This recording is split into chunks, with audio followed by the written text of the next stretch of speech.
you heard in our theme, this is the main event. Hello and welcome to the home of champions and our coverage of the UEFA Champions League. It's round of 16 action, part 2. So that means quarterfinalists will now be decided and we will know 2 of them today. We appreciate you joining us in our studio in Kingston, Jamaica. My name is Donald Oliver. Let's recap the results of the first leg encounters to refresh our memories. Manchester City and Paris Saint-Germain, they have a 2-goal advantage over Copenhagen and Real Sociedad. Real Madrid lead by 1-0. Midway their tie over RB Leipzig, so to Lazio over Bayern Munich, Inter Milan over Atletico Madrid, and Porto over Arsenal, while 2 matches are all squared at 1 apiece. Napoli against Barcelona and PSV Eindhoven versus Borussia Dortmund. PSG and Lazio hope to press home their advantage today and become the first quarterfinalists confirmed this season. As you take a look at the matches that's going to be played over the next couple of weeks. PSG take a 2-0 advantage to San Sebastian with goals from Mbappe and Barcola, while Ciro Immobile's penalty was the difference in Rome. We will preview those matches in a short while, but we have to deal with some housekeeping matters. In fact, it is pretty monumental. The 2024-25 season sees the start of an exciting new era for the UEFA Champions League, UEFA Europa League and UEFA Conference League. Taking part in the competitions, though, remains open and based on sporting merit. From next season, the current 32-team group stage will be replaced by a league phase featuring 36 teams in each of UEFA's 3 men's club competitions. Each team will be drawn against 8 different opponents, 2 from each of the 4 seeding pots, playing 4 at home and 4 away. However, in the UEFA Conference League, each team plays only 6 opponents, 1 from each of the 6 seeding pots. Teams that finish in positions 1 to 8 qualify directly for the round of 16.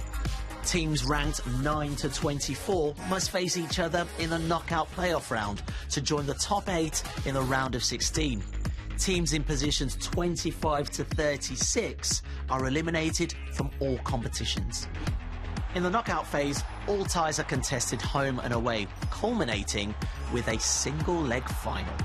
In the new league format, every match, every goal, every point and position in the ranking counts. The new system will ensure fast-changing and unpredictable standings, more matches between equally ranked teams competing for crucial points, with fans able to enjoy top clashes right from the first match day. 2024, a thrilling new future for European club football.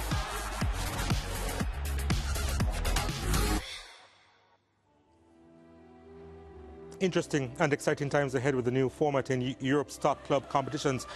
Members of the A team are here. Let's introduce them. Eric Rademacher is in studio with me. He's the founder of the Kingston Football Academy. There he is. There you go. There he is. Also in studio with me, you'll hear from her a little bit later on. Of course, Mara Ramharak, she has so many things to tell us as far as the facts are concerned in the UEFA Champions League this season, and of course, ahead of the matchups today. And on Zoom, Brent Sancho, the former Trinidad and Tobago international who went to the FIFA World Cup in 2006. And also here on Zoom is Juan Orango, our chief South American football correspondent. All right, let's get straight into this because I'd like to know your thoughts, Eric, first of all, on the new Champions League format. When you first heard about it, what were your initial thoughts, and have those thoughts changed since you've heard the details? I mean, the first thought kind of comes to the American system. I see it in more of the competitions there where they have that similar system. But I like new things. I think in football they try it a lot. I mean, in youth football a lot, and there's actually a tournament starting next week in Future Cup in Ajax, and they do the effective playing time. So you know, they stop the clock every time the ball goes out, and I think it's throughout the years. I mean, offside rule has changed. You know how to take the kick, the goal kick, and changes will happen. I think I look most forward to having a league table now with the best teams in Europe. Real Madrid at 1, maybe you see Liverpool at 2, you see now, you know, Barcelona 3, you see AC Milan in there.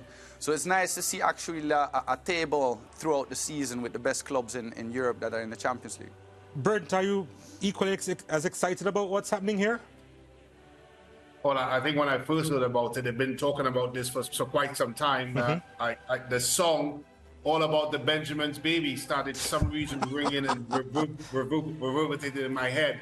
But look, it's all about money, and I get it. Football is a business, and of course, more meaningful games means a little bit more in the television money, etc., etc., etc. If I was to be a Debbie Downer of a pour of water on ashes, I would think that the number of games in a already packed schedule is what am I concerned. We talk so much about, of course, the amount of games that players have to endure during a football season. And obviously as well, there's conversation about more international football to come as well. So that's my only concern. Outside of that, if you want to make more money, go ahead, just make sure it is shared, not just equally, but equity-wise. Juan, I don't know you to be pessimistic at all. So share your thoughts with me as to what you think about this new format of the Champions League. I mean, like Brent said, as long as, it's more work, it's more coverage. I mean, I'm looking at it from a selfish standpoint as well.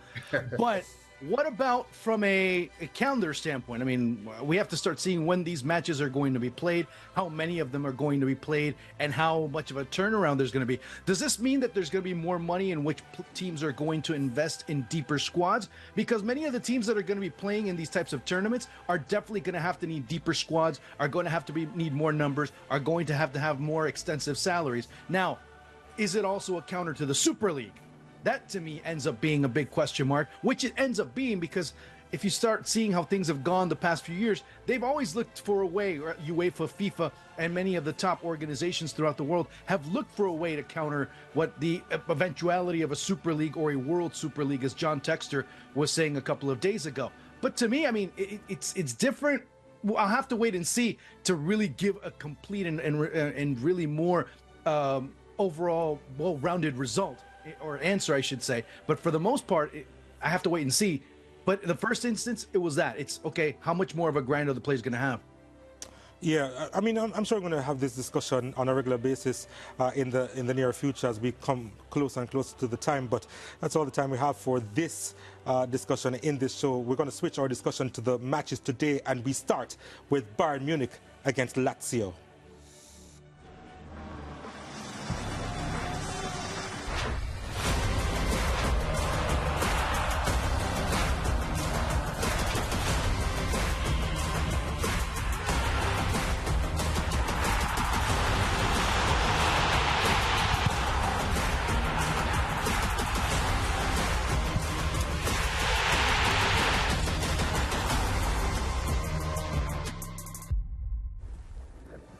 Yeah, maybe the most surprising score in all of the round of 16 first leg matches, or was it?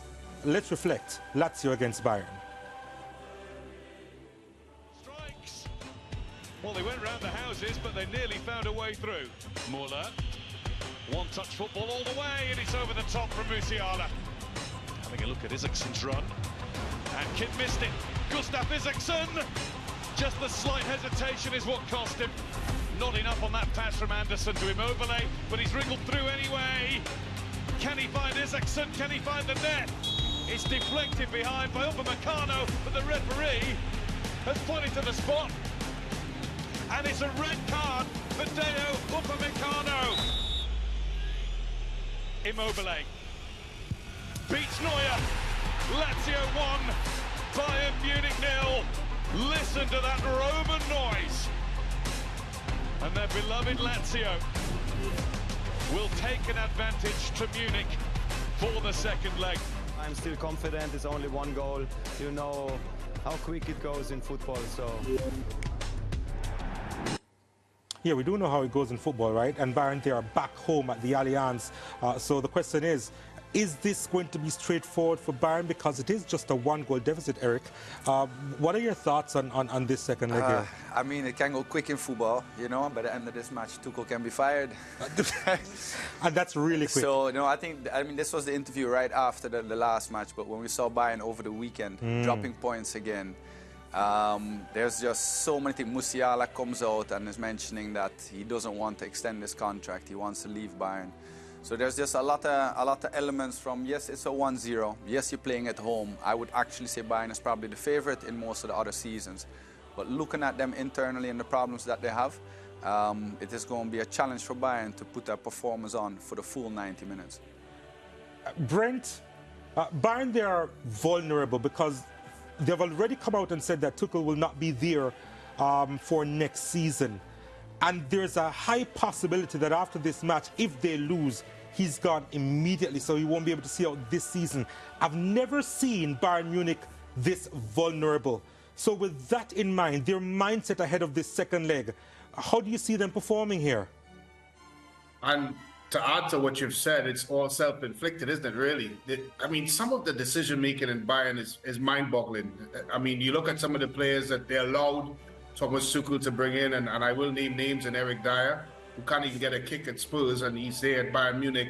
And then you look at the decision they make. I mean, the guys, both Juan and Eric could probably bear me out here. Why would you even announce you're getting rid of your manager at this point in time?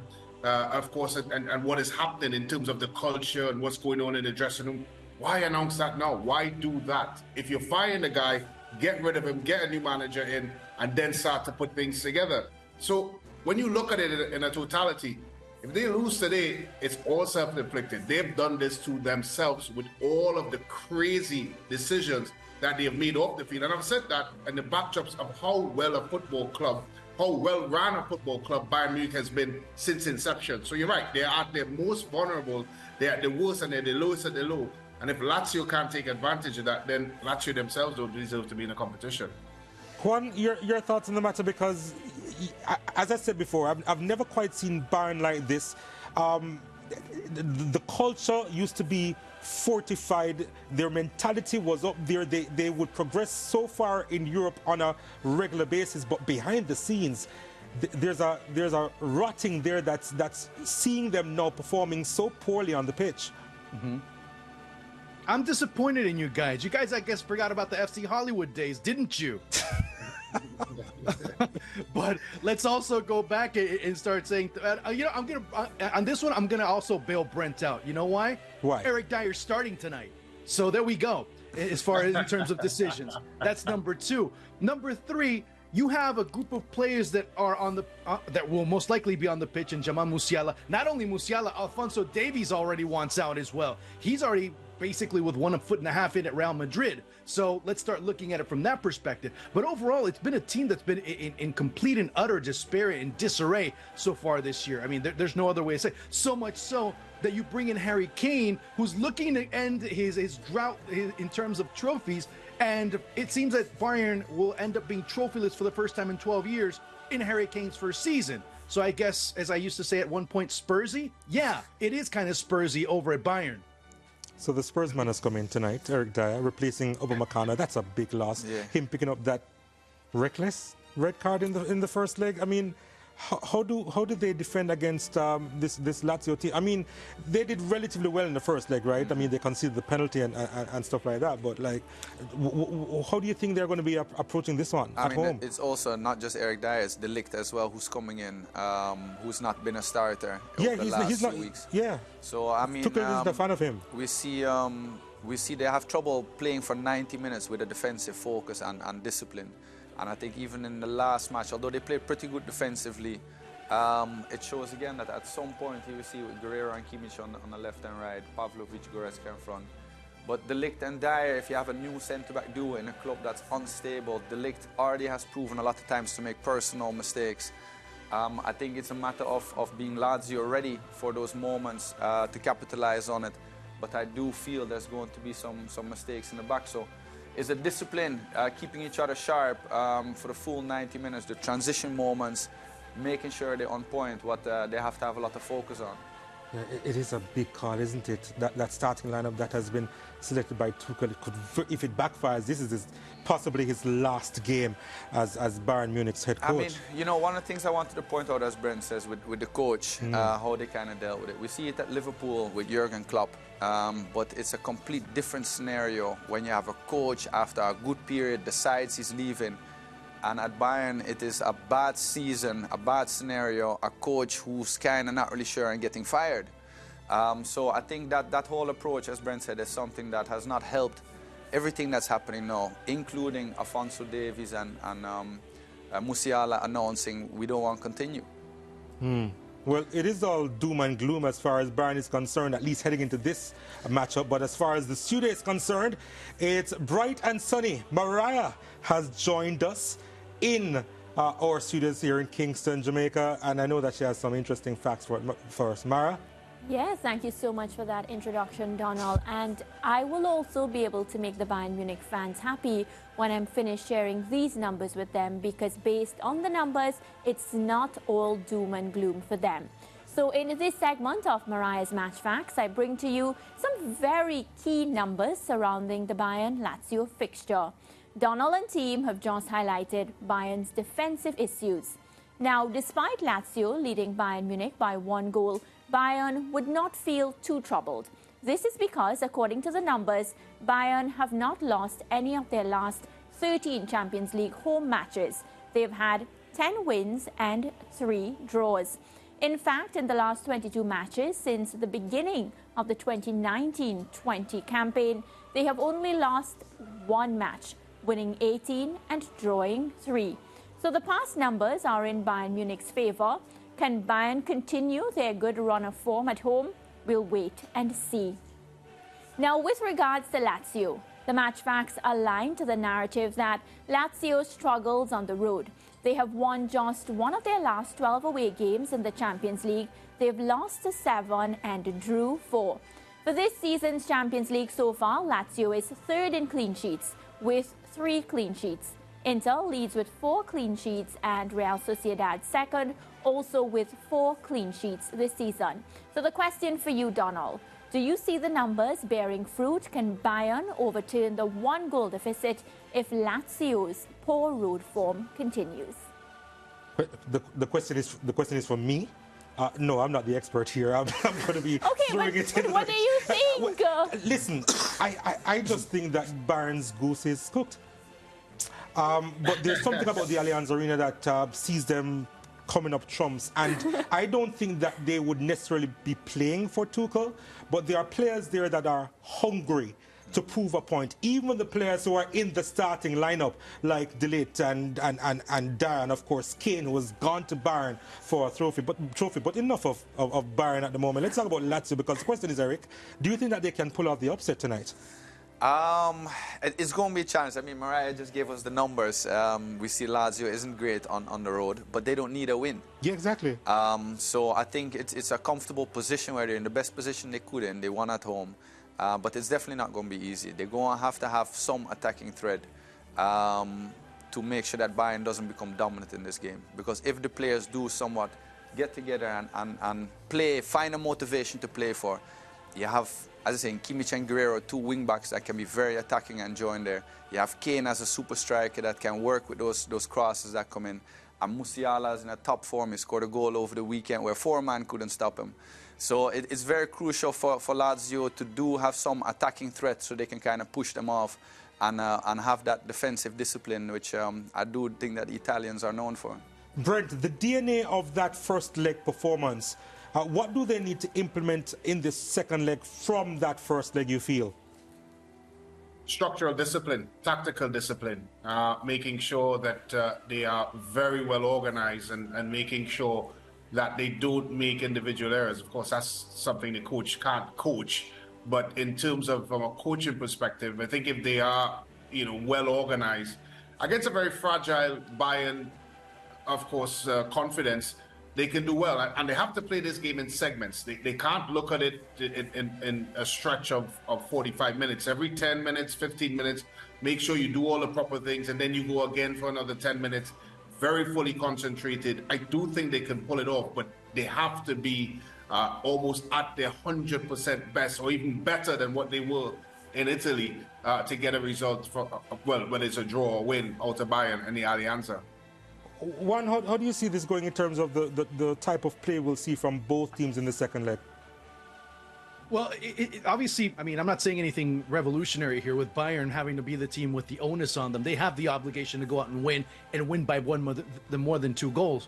So that does help Lazio to drop back a little bit and kind of read the room a little bit better. It helps them to drop back to be more compact. The more hermetic that they end up being in the middle, the better that they are. And to me, the key might not end up being the Thomas Muller or a Sané or Musiala, even Harry Kane. It's the men in the middle. It's the Leon Goretzkas. It's the Pavlovics. It's those types of players that control play, that obviously give the composure to Bayern and don't let them self-destruct. But again, they're also not playing against Lazio. They're playing against time, because as each minute passes by and it's still 0-0, if that were the case, you're going to not only have to play against 11 men on the other end, you're going to have to also play with your own desperation. So quickly before we go to the break, Brent, as far as your predictions are concerned, you know what, I'm going to start with you, right?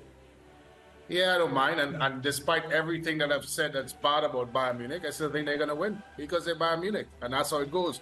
And they probably win 3-1. Wow. Juan? You know what? I don't know.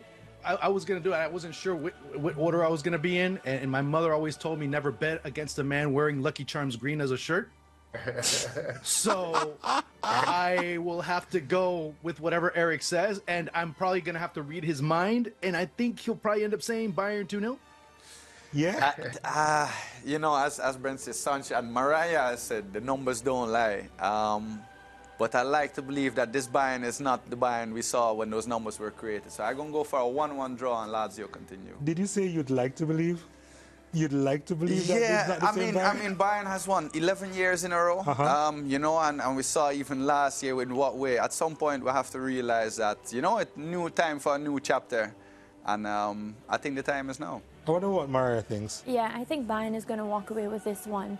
There's something about Champions League matches where they find that inner strength, and Bayern is going to do it again. 2-1.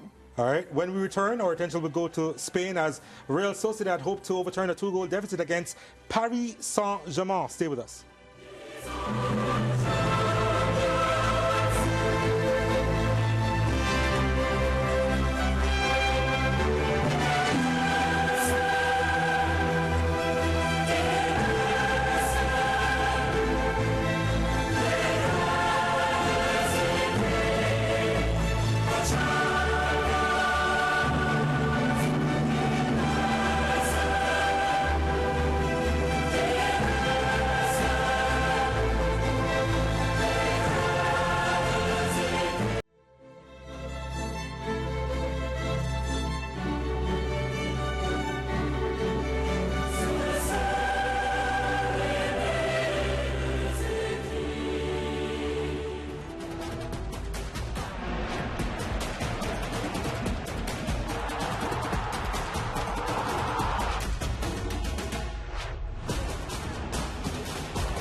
Well, the first leg in Paris didn't quite set the Champions League on fire. In fact, PSG's second half performance did the trick in that one. Let's take a recap of the first leg.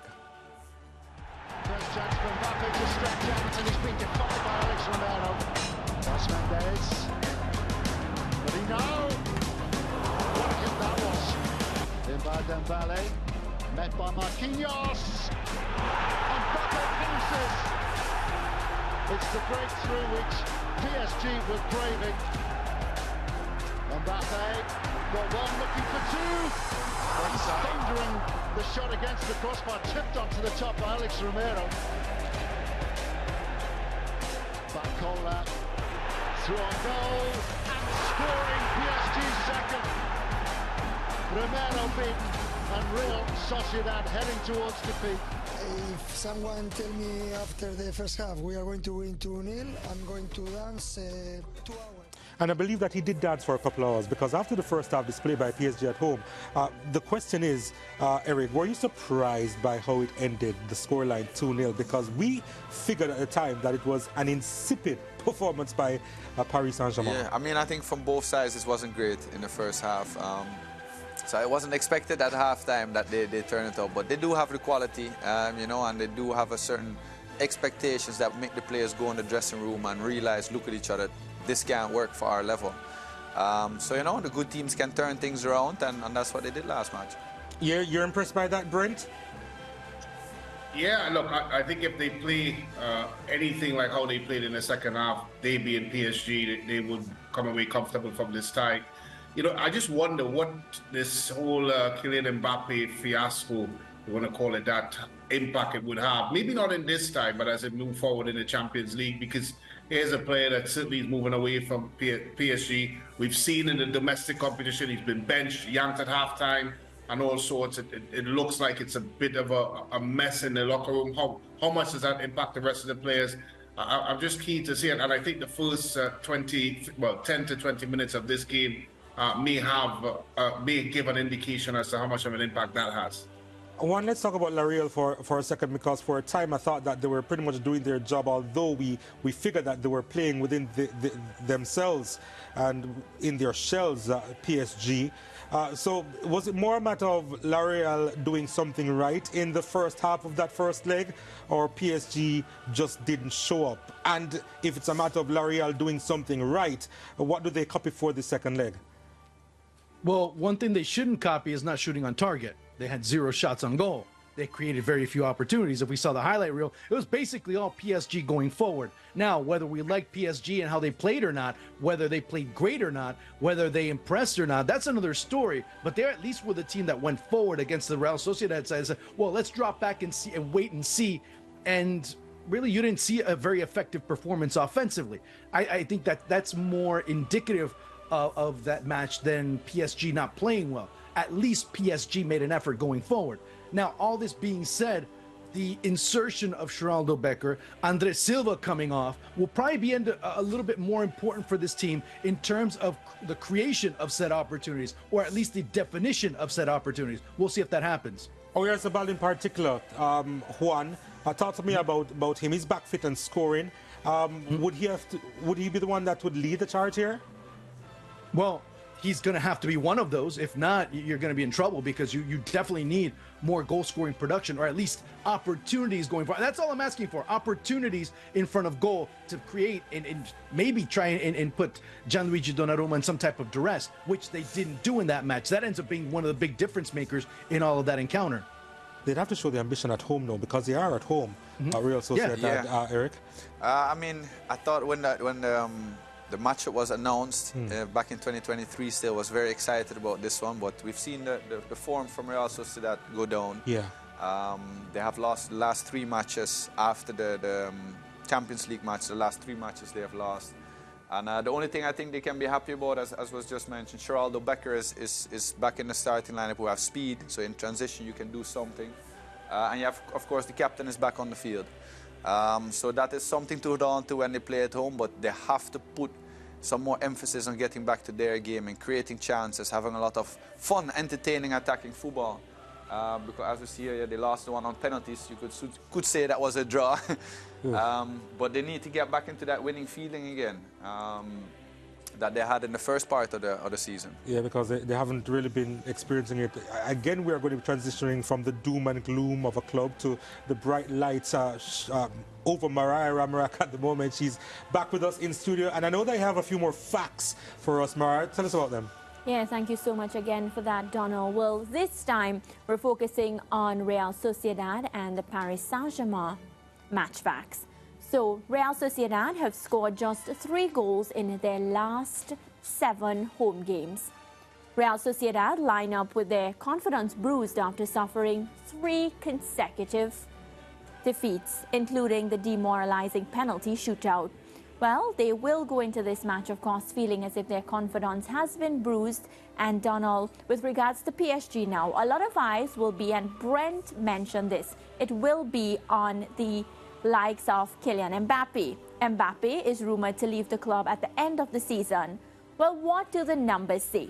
The numbers say for sure that Kylian Mbappe has been directly involved in 34 goals in 31 away appearances. This, of course, in the UEFA Champions League, the most in such games since the start of 2016-2017. So, Donald, if PSG has to be victorious based on the match facts, does it come down to the Kylian Mbappe's direct involvement in the game for PSG?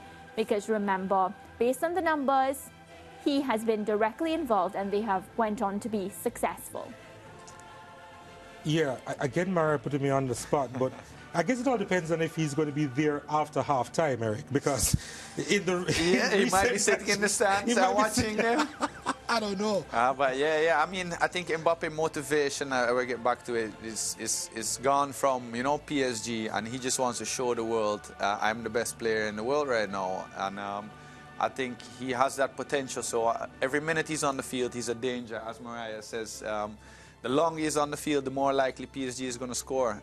But also, PSG is starting to think, what do we do without him? And at 2-0 up against Sociedad, if they control the game, I wouldn't be surprised if they take him off again. Brent, this is so very strange. I'm sorry to say. I'm trying to understand the thinking behind Mbappe coming out and saying that, you know, I'm going to be leaving, and still up in the air as to where he's going to be going, Real Madrid.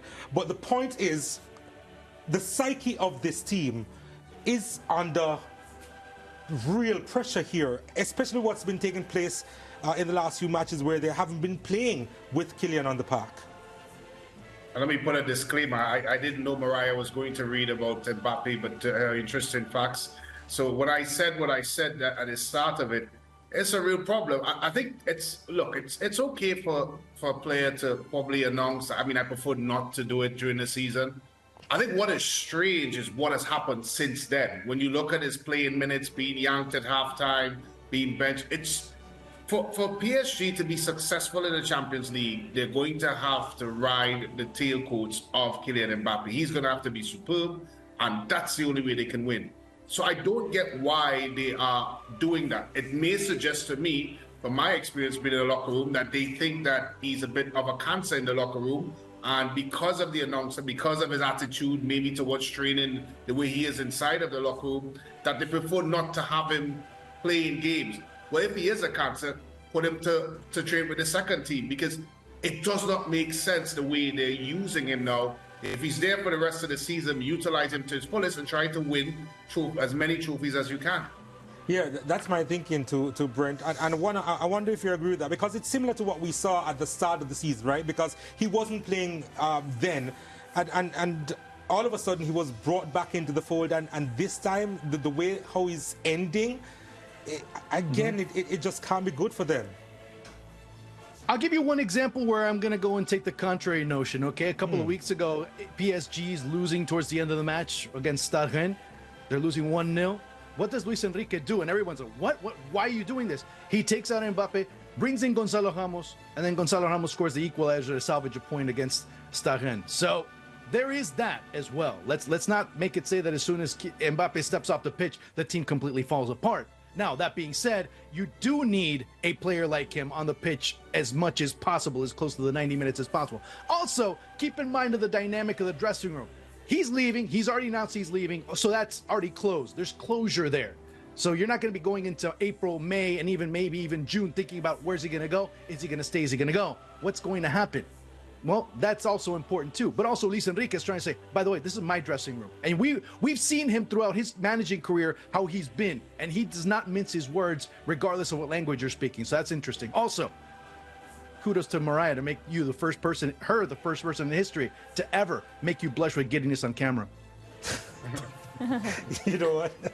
It's time for our next break. And PSG, they've lost, 5 of their last 7 round of 16 ties. And I guess the question is, did they do enough from the second half of the first leg to really progress this time? We take another break. We'll be back with so much more, including taking a look at the starting lineups of these two teams just a few minutes before kickoff. Stay with us.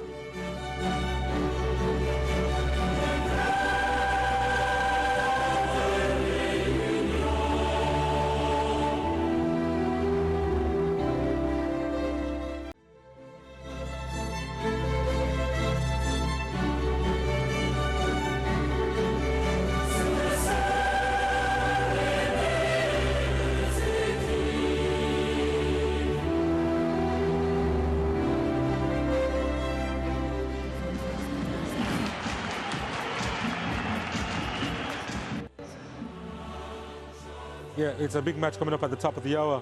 And will this man be making an impact in Spain? That's the question here. And of course, you can watch it right here on SportsMax 2. Real Sociedad entertaining Paris Saint-Germain. And it's time to take a look at the starting lineups of both these teams.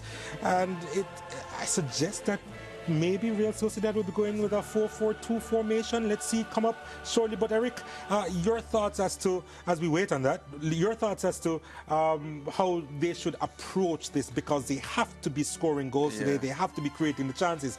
Can this starting lineup create the chances? 4-3, by the way. Sometimes the situation makes it easier for you to choose. So them being down 2-0, they have to go out. I know they're comfortable with playing a higher press, trying to win the ball high up the field. So I think they're very happy with Becker back and Oyarzabal that kind of organizes those things to put some more intensity in that press when they do it. And if they don't win the ball high up the field in the opponent's half, I see it very difficult for them to really break down PSG that is having that 2-0 lead. I don't know. I got the impression that maybe Becker would have been more in the midfield area, Brent Sancho. But your thoughts on the 11 that was shown? Yeah, he probably will slot in right behind, right behind the front two. Yeah. I agree with what Juan said. It really is, can they create the opportunities? Because that's what it comes down to. As Eric rightfully said, yes, they'll press high up the park. They're very comfortable in their skin when they do that. But if you do win the ball back, and if you do win it in those sorts of situations, can you now score goals, create the type of goal-scoring opportunities that could get you in the score sheet? I think the game will come down to that, and Real Sociedad's success in this game will come down on whether or not they will take the chances that they probably will get. Juan, your thoughts? Like I said before, you have to create opportunities. You have to see where Becker's going to be slotting in. Is it going to be out wide alongside Galan? Is it going to be behind the two number 9s? Where is it going to be? But again, it comes down to the pressure. It comes down to creation. And it comes to obviously the most important thing, which is shooting on target. All right, it's time to take a look at the PSG starting lineup and breaking news. Mbappe starts. But again, Eric, they are in a position where they don't have to go from it from the get-go. How do you anticipate them playing with this lineup here? I don't expect them to start sitting and let Real Sociedad dictate the game. I do still believe that once they have possession, they want to get the field wide. They want to make sure that they use the midfield to put the ball into the spaces they have with Dembele and Mbappe, of course, two very fast players there. So I think the coach is going to point back out a lot to last match when they had the two first half or the two halves, and emphasize on that second half. That's how it should look like. Yep, Brent? Yeah, they're going to have to be brave in possession and of course not try to play defensively all the way through. I expect them to try to be expansive in their approach and spread Real Sociedad. And that jersey there, try to get him in behind space, try to get the ball to his feet running at defenders, and control the game through possession. And that's how I see it for them. They're not a team necessarily that would just sit back and park the bus.